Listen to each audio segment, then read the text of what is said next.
अस्सलाम वालेकुम, मेरा नाम डॉक्टर मशहूद है और आज की वीडियो बहुत इम्पोर्टेंट है और एक बहुत आम मसले के बारे में बात करने के लिए है। ये मसला आज से 2 हफ्ते पहले मेयो हॉस्पिटल की इमरजेंसी में देखने को मिला, जिसमें एक नौजवान लड़के को एक इंजेक्शन लगा मसल के अंदर, जिसके बाद उसकी टाँग ज़ाया होने का पहले खदशा था और ऑपरेशन के दौरान उस मरीज़ की मौत हो गई क्योंकि इन्फेक्शन जो था वो बहुत ज़्यादा फैल चुका था। आपको स्क्रीन पे एक तस्वीर नज़र आ रही होगी, ये उसी पेशेंट की टाँग की तस्वीर है, जो सिर्फ़ 1 दिन बाद इंजेक्शन लगने के खींची गई थी। यानी कि इन्फेक्शन सिर्फ़ 1 दिन के अंदर-अंदर फैलते हुए ऊपर टाँग और कूल्हे के जोड़ तक पहुँच चुका था, जिसकी वजह से पूरी की पूरी टाँग काटने का प्लान था, लेकिन ऑपरेशन तक पहुँचने से पहले ही मरीज़ की मौत हो गई। आजकल बड़े शहरों में भी कई हॉस्पिटल्स के अंदर डॉक्टर्स, नर्सेज़ और डिस्पेंसर जो कि इवन क्वालिफ़ाइड भी हैं, वो भी इस गलत प्रैक्टिस का शिकार हैं कि वो लोगों को मसल के अंदर इंजेक्शन लगाते वक़्त जो कपड़ा है, वो शलवार से या बाजू से जो है वो ऊपर नहीं उठाते और कपड़े के ऊपर से इंजेक्शन लगा देते हैं। हमारे कपड़े के अंदर बहुत बारीक रेशे होते हैं जिनके अंदर जरासीम छुपे हुए होते हैं। जब भी इंजेक्शन लगता है तो धागे के बारीक फाइबर्स अंदर मसल्स तक पहुंच जाते हैं और फिर उनमें मौजूद जरासीम भी वहां तक पहुंच जाते हैं और जिस्म की हरारत और अंदर से मिलने वाली एनर्जी को यूज करके वो बहुत तेजी से ग्रो करते हैं। और इनमें से कुछ बैक्टीरिया ऐसे हैं जो बहुत तेजी से इन्फेक्शन का स्प्रेड होता है, जैसे कि क्लॉस्ट्रीडियम परफिंजेस।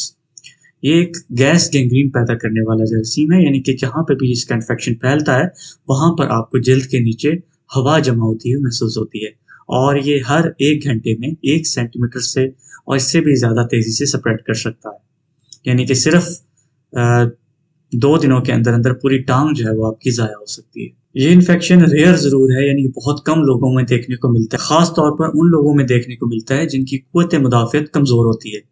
यानी कि अगर किसी को एचआईवी का मसला है, किसी को हेपेटाइटिस बी, सी या कोई भी क्रोनिक डिजीज़ काफ़ी अरसे से उसको बीमारी चल रही है या उसको एनीमिया है, खून की कमी है, डायबिटीज़ है, तो इन लोगों में इन्फेक्शन होने का चांस ज़्यादा होता है और वैसे ये इन्फेक्शन रेयर है, यानी कि जिनमें भी कपड़े के ऊपर इंजेक्शन लगेगा तो 1000 में से 1-2 लोगों को ये वाला इन्फेक्शन होगा।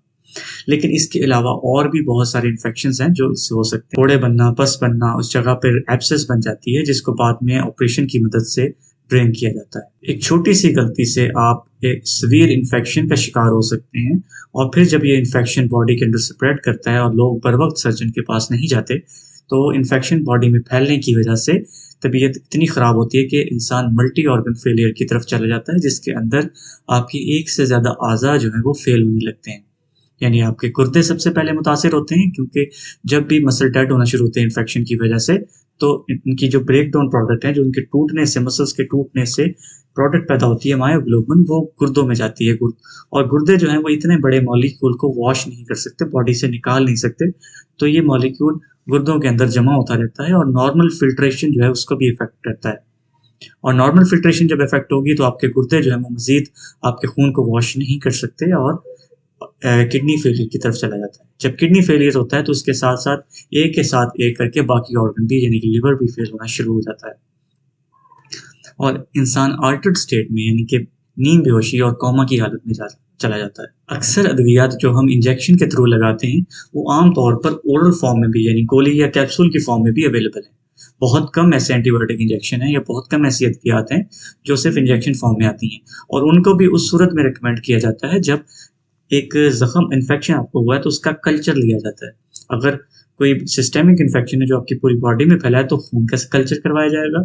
अगर कोई ज़ख्म है तो उस वुंड का, यानी ज़ख्म का कल्चर करवाया जाएगा। और अगर नाक के अंदर या कहीं और इन्फेक्शन है तो उसमें उस सिक्रीशन का सैंपल लिया जाएगा। अगर पेशाब का इन्फेक्शन है, गुर्दे मसाने का इन्फेक्शन है तो पेशाब का कल्चर लिया जाएगा और कल्चर के मुताबिक जो एंटीबायोटिक सूटेबल होगी वो एंटीबायोटिक आपको प्रिस्क्राइब की जाएगी। इसके अलावा रैंडम एंटीबायोटिक्स लेने का फ़ायदा नहीं होता। तो कोशिश करें जब भी आप मेडिसिन यूज़ करें तो इंजेक्शन फॉर्म को अवॉइड करते हुए ओरल फॉर्म में गोली या कैप्सूल की सूरत में या सिरप की सूरत में इस्तेमाल करने की कोशिश करें, लेकिन ये दवाई आपकी डॉक्टर की प्रिस्क्रिप्शन के साथ इस्तेमाल करें। मसल के अंदर इंजेक्शन लगवाना ही पड़ जाए तो शलवार या कपड़ा हटाकर और एरिया को अच्छी तरह स्टरलाइज करके, यानी अल्कोहल स्वैब का इस्तेमाल किया जाए या पायोडीन का इस्तेमाल किया जाए। इन 2 चीज़ों के अलावा किसी चीज़ का इस्तेमाल या सेपरेट स्वैब जो है वो भी काफ़ी हद तक इफेक्टिव है।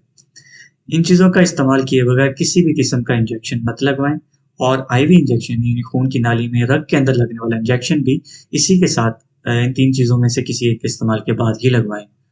और याद रखें कि जब आपको आईवी इंजेक्शन लगता है तो उस जगह से वेन जो है उसमें भी इन्फेक्शन का चांस होता है, और हो सकता है कि वो वेन जो है वो बाद में इंजेक्शन लगने के काबिल ना रहे। तो इस वजह से कोशिश करें जितना कम हो सकता है इंजेक्शन लगवाएं। इंजेक्शन जो है वो आमतौर पर सिर्फ वार्ड में दाखिल मरीजों को लगाया जाता है, जिसमें हमें पता होता है कि हमने डोज सही कैलकुलेट करके देनी है।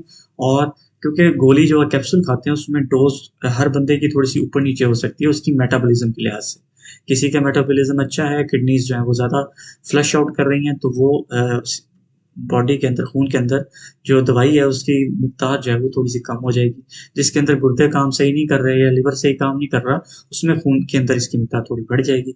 लेकिन आईवी के अंदर जो है वो हम सही कैलकुलेट करके और साथ साथ टेस्ट करवा के सही डोज जो है वो दे सकते हैं। तो जब तक आप वार्ड में दाखिल नहीं हैं या अल्लाह ना करे कोई ऐसा मसला है जिसके अंदर आप खा पी ही नहीं सकते, गोली या कैप्सूल आप नहीं ले सकते या सिर्फ नहीं इस्तेमाल कर सकते, तो सिर्फ ऐसी सूरत के अंदर ही आईवी इंजेक्शन या आईएम इंजेक्शन, इंट्रावीनस या इंट्रामस्कुलर इंजेक्शन जो है वो इस्तेमाल किया जाता है। अगर आप खा पी रहे हैं तो फिर इन चीज़ों की कोई ज़रूरत हरगिज़ नहीं है।